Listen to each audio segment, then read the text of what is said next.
and I get on the plane.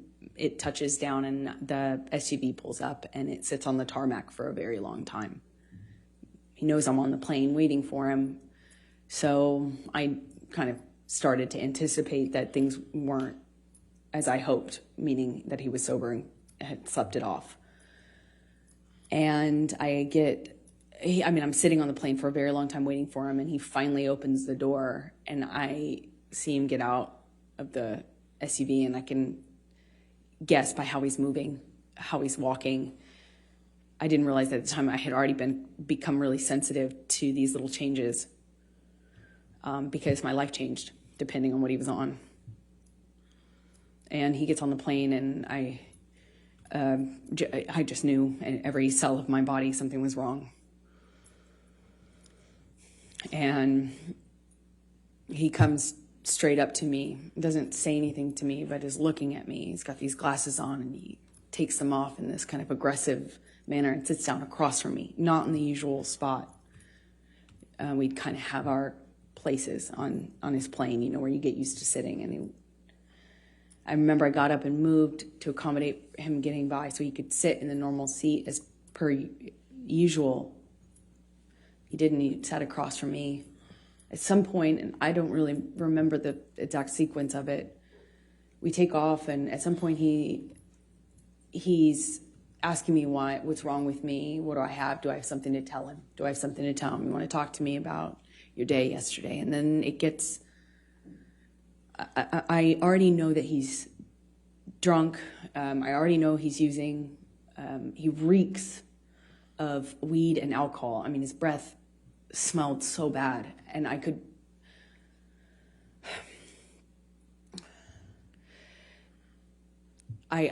anticipate that there was a no-win situation here. There was no me talking myself out of this or talking him down or any, a lot of my arguments and my involvement in them are me trying to diffuse by explaining or objection, non-responsive.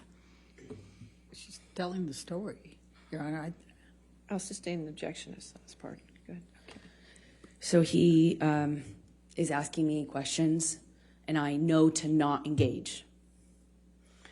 I was polite. I made sure to answer minimal amount of, the minimal amount that I could. I moved slowly. I was trying to be polite, but not engage because there was no win. And he kept going, kept asking me.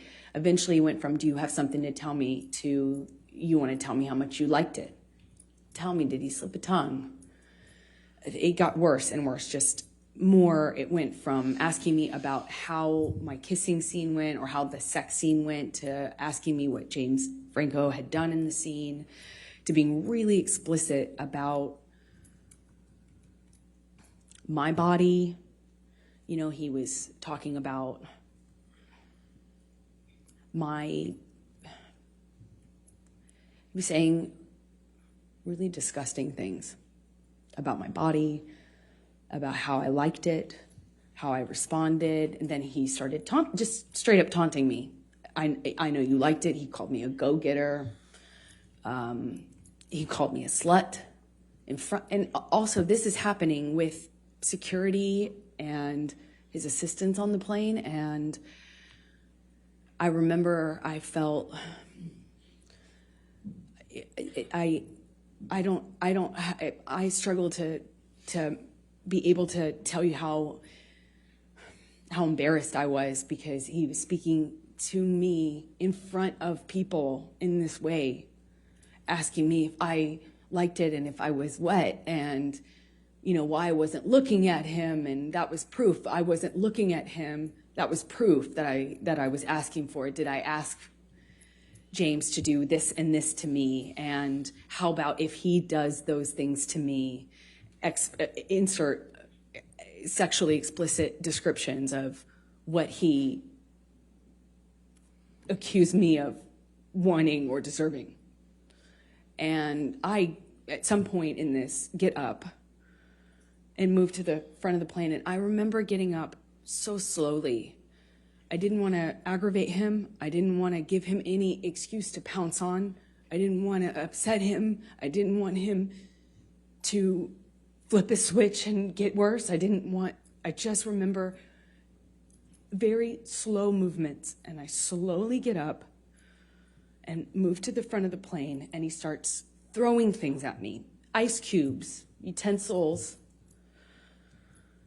He's calling me a go-getter and then an embarrassment, talking about what an embarrassment I am. I don't know how many times I moved seats. I wish I did. I don't. I remember moving more than once, and Johnny came to me each time, not the other way around. He sits down in front of me at one point, and because I'm not answering him, I was looking out of the window, and he slaps my face.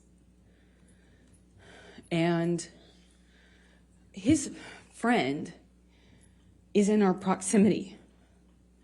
And it didn't hurt my face. It just felt embarrassed that he would do that to me in front of people. It was the first time that anything like that had happened in front of somebody. I got up to move again, and he's just taunting me, having a laugh, screaming, and then just straight up mean, calling me names. And it was oscillating between those things. And I get up slowly again, and I just resolve to just sit the rest of the time up at the front of the plane. And as I get up, he kind of kicks the swivel chair into my hip, kind of just hits me. And I look at him, and he asks me, what are you going to do about it? I just stared at him. I just stared at him and wanted him to see me. I wanted to get through to him. Didn't feel there was it felt like there was a blackness in his eyes. I wanted to look at him. I wanted him to see me. It didn't even feel like him. And as I'm walking away, slowly, trying not to be, I was being very deliberate about my movements, wasn't saying anything, I wasn't engaging. I am walking away from him slowly, and he tells me to hurry the fuck up. Hurry up. And I just look at him one more time, wanting to penetrate the monster to see the man that I love underneath that. The man I loved. And he tells me to hurry up again. And I pull my gaze away from him. I walk away from him. My back is turned to him, and I feel this boot in my back. He just kicked me in the back. I fell to the floor. I caught myself on the floor, and I just felt like I was looking at the floor of the plane felt like a long time. And I thought to myself, I don't know what to do. I can't believe he just kicked me.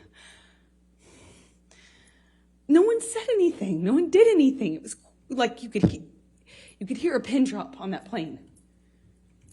You could feel the tension, but no one did anything. And I just remember feeling so embarrassed. I felt so embarrassed that he could kick me to the ground in front of people. And more embarrassing, I didn't know what to do about it. I got up and I walked to the front of the plane. I sat down and I just looked out of the window. And Jerry Judge's security and my friend both kind of under their breath asked me, "Are you okay?" Objection, hearsay. I spent the rest of the time looking out of the window. Sustain the objection. And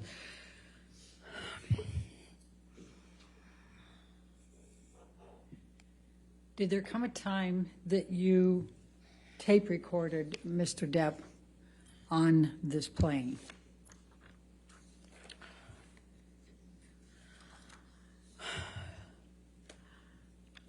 I want to sit here and say that I was telling myself I needed to leave him. But as he got worse, he demanded the oxygen tank from the flight attendant. flight attendant, excuse me,